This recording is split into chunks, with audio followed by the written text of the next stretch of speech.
Hey everybody, Dave Oster from Most Valuable Podcast, bringing you the NFL season preview for the Tampa Bay Buccaneers.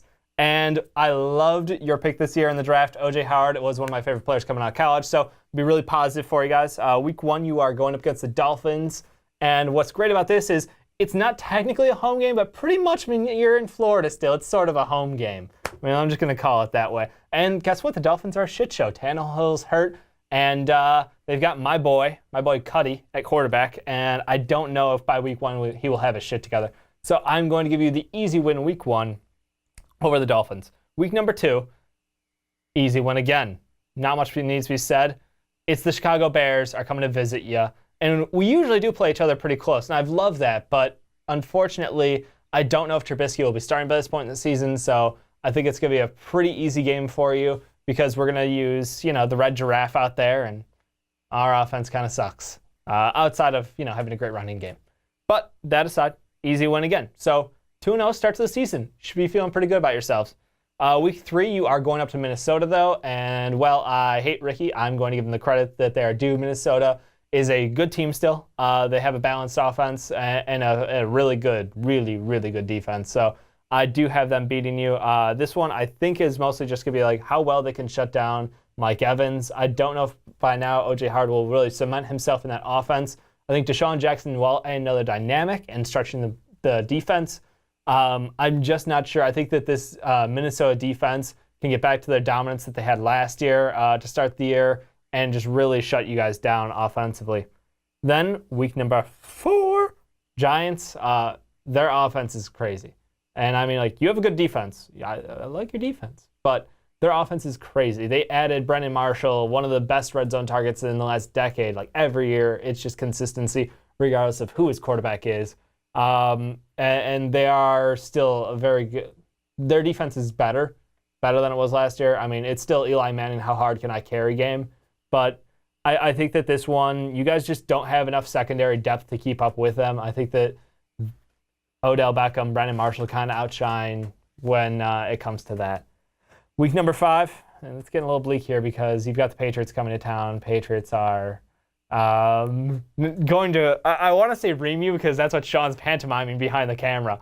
But it's going to be an ugly game. I do like Jameis Winston being able to get some effective offense in this game. I don't think it's going to be an absolute blowout, as Sean is assuming it's going to be. I think it's going to be like one of those 30-21 games. I think it's going to be just outside of one score, but it's going to be a good game still. Excellent game. Back on track, though. Week number 6, Cardinals. This is where you guys are going to start hitting another groove because, look, this Cardinals team, while they have David Johnson, that's literally all they have is David Johnson. So if you can slow up that run game, which you can because your front 4 on defense, your front 7 on defense is actually pretty good. So I think that slowing him down, limiting his touches, making sure you contain and don't let him get to that second level, and you guys are well on pace to shut down this Cardinals offense. Going into week 7, you're going up to Buffalo, Tyrod Taylor, and what's left of this Bills team by that point in the season. I'm assuming they haven't traded or given away the rest of their talented players for draft picks next year. Seems that's the way that Buffalo thinks it's going to go. It's a foregone conclusion that you're giving up on the season. But I do think that the Buccaneers are going to take it to them. I think that this one is going to be a fairly lopsided game. It's going to get away from them, and Bucks huge in this one. Week number 8, I have the Panthers beating out the Bucks. This one, fair because Cam Newton, when he's on, is an absolute monster offensively. And their defense, I'm assuming healthy Luke Kuechly, hopefully his concussion issues are under control and he is able to play, the whole year. I think their defense is still very staunch. They can slow up your run game, muscle hamster. I have my concerns about him being able to be a reliable ball carrier in this game. Getting at least productive yards out of him, questionable. I think this year is going to lean a lot more on Jameis Winston creating, and against this Panthers team, I have my concerns, reasonably so, I think. Week number 9, I've got, you are going up against the Saints. High-powered offense versus high-powered offense. I do have you winning this game because the Saints make so many turnovers, even though they did add Adrian Peterson, and that run game is ridiculous with Ingram, Peterson, and literally any random guys they feel like putting at wide receiver because Drew Brees is amazing. I do think you guys have such a balanced game, all 3 ends of it, now that you got rid of your kicker. Thank you for that as a Bears fan. I appreciate your second-round draft pick being put to good use. You will win that game by a field goal just for that, because you can make them now. Amazing when that happens. Week number 10, the Jets. And I wouldn't be part of MVP if I gave the Jets a win, because our man, Ricky, behind the camera, Jets are going 0-16. Then you go into your bye week, and it gets a little interesting after this bye week, a little dicey.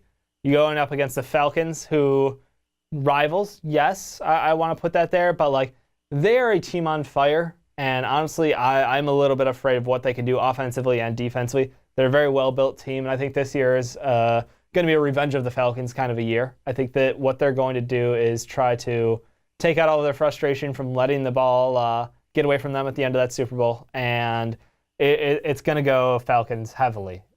Week number 13, another tough matchup. You're going up to Lambeau. Green Bay going to do an 11-man Lambeau leap on you.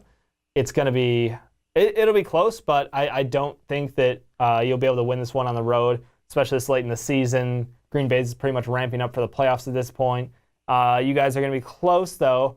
Week 14, I have you losing again. NFC North's tough this year. Like, I think the Lions, because of the way they've evolved without Calvin Johnson, they've kind of found a different identity, a different way to win games. And I think that the Lions just are going to have your number this week. Week 15, I'm going to give you the split with the Falcons. What I said earlier still holds true. It's just, having them in 2 games in 4 weeks is rough, but you'll really have pretty much all the tape on them at this point in the season. You'll know the numbers. It'll be a close matchup, but I have you edging this one out. Then, week 16, Panthers, again, another revenge game. You're going to win this one. You're splitting, giving you splitsies. I think that's fair because I do expect the Panthers to be good, but weirdly, I'm doing these ones as away wins.